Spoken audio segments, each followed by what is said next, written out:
Leçon 73, temporalité. On va apprendre à dire avant, après, bientôt. C'est super utile. Première phrase. Parati no mae ni kaimono o shimasu. Parati no mae ni kaimono o shimasu. Parati, je vous rappelle, c'est la fête. Voilà, ça vient de partie, la fête. Et on a no mae ni.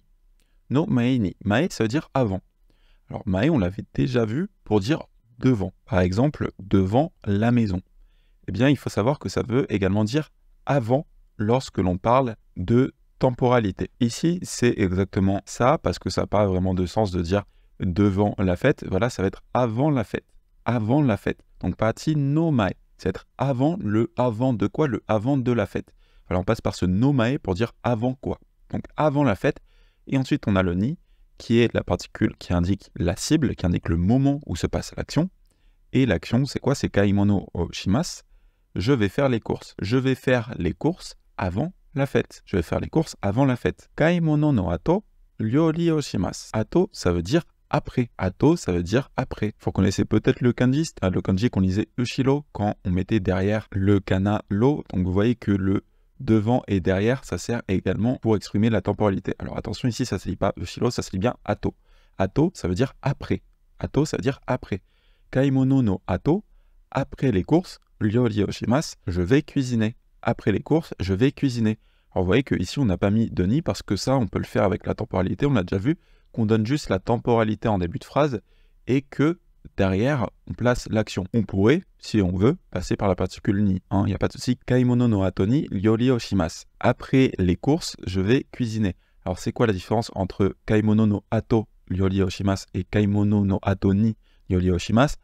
En français, on les traduirait de la même manière. En vrai, ça va vraiment être dans la subtilité. Peut-être que ici, kaimono no ato ni, on insiste un petit peu plus sur la temporalité et on a vraiment la notion que c'est voilà, directement après les courses, on va faire la cuisine. On pourrait également dire kaimono no ato de, ryori o shimasu. Alors pourquoi est-ce qu'on pourrait passer par en de? Parce qu'on pourrait mettre soit le ni qui indique la cible temporelle après avoir fait les courses, ou on pourrait passer par en de qui indique la limite dans laquelle on va réaliser l'action. Vous voyez, c'est ce que je vous expliquais avec les particules, que les particules, c'est assez flexible. Donc vous voyez que là, on a trois options qui sont très naturelles en japonais. On a ne pas mettre de particules, on a mettre en i, on a mettre en de. Les nuances sont légèrement différentes. Par exemple, ici, le de, ça a la notion que c'est la limite, et du coup, c'est moins précis. Ça veut dire un petit peu, à un moment après les courses, je ferai la cuisine.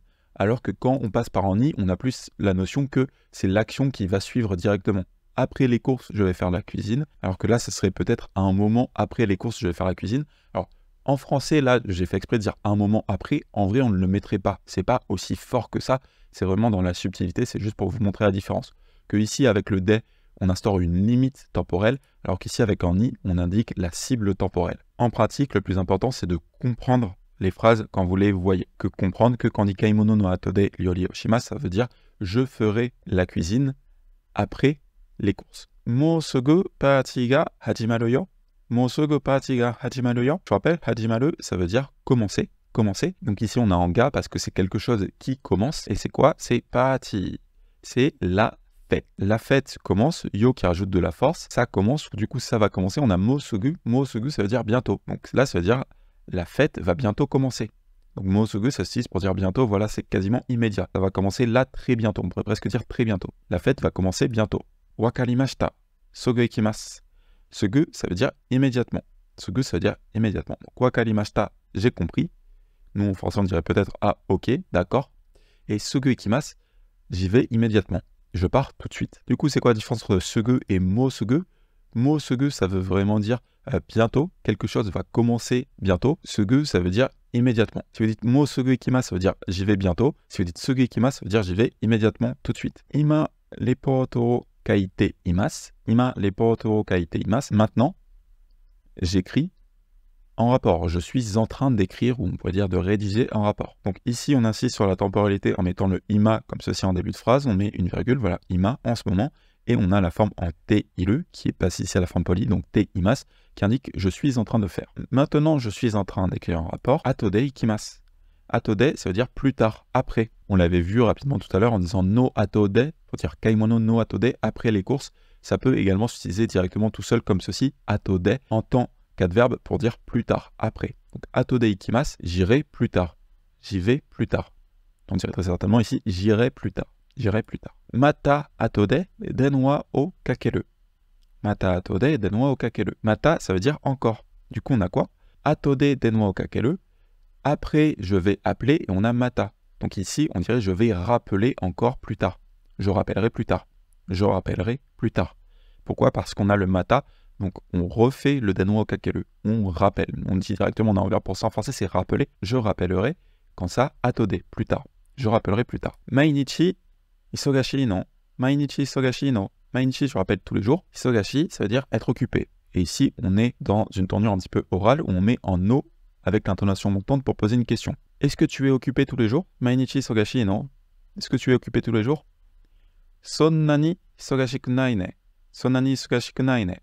Sonnani, ça veut dire autant, tellement. Sonna, on l'avait déjà vu pour dire à ce point. Et quand on rajoute ici le ni, ça le transforme en adverbe et ça devient du coup sonnani, qui veut dire à ce point, à ce point. Sonnani isogashiku nai ne. Je ne suis pas occupé à ce point. Alors pourquoi est-ce qu'on dirait je ne suis pas occupé à ce point? C'est pour dire, non, en français on dirait peut-être ah non, ça va, je suis pas tellement occupé. Je suis pas tellement occupé. Dandan muzukashiku narimasu. Dandan, ça veut dire progressivement. C'est un adverbe qui veut dire progressivement. Dandan muzukashiku narimasu. Je rappelle, muzukashiku naru, ça veut dire devenir compliqué. Ça vient de muzukashi, qui veut dire compliqué. Donc on l'a passé ici à la forme que naru, devenir compliqué. Dandan, ça devient progressivement compliqué. Ou ici on pourrait le mettre au futur, ça va devenir progressivement compliqué. On pourrait presque dire ça se complique de plus en plus. Ça se complique progressivement. Tokuni kanji ga muzukashi desu. Tokuni, ça veut dire particulièrement. Particulièrement. Tokuni kanji ga muzukashi desu. Particulièrement les kanji sont difficiles. Reporto wa ashita made ni kakimasu. Made ni, ça veut dire d'ici. D'ici. Donc ici, qu'est-ce qu'on a? On a reporto wa concernant le rapport ashita made. Jusqu'à demain. Ashita madeni. Ashita madeni. D'ici, ashita, d'ici demain. On a kakimasu. Donc, je vais écrire en rapport d'ici demain. On va s'attarder un petit peu plus sur le madeni. Est-ce que vous vous rappelez déjà de made? Made, ça voulait dire jusqu'à. Par exemple, vous pouvez dire igiris made ikimasu. Je vais jusqu'en Angleterre. Donc, made, voilà, on a une notion comme ceci de déplacement et de limite à la fin, de frontière. C'est-à-dire que quand on dit made, on a la notion de faire quelque chose jusqu'à.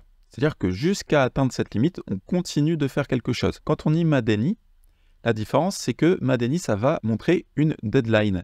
Et ça veut dire qu'on va pouvoir atteindre l'objectif à n'importe quel point jusqu'à cette deadline.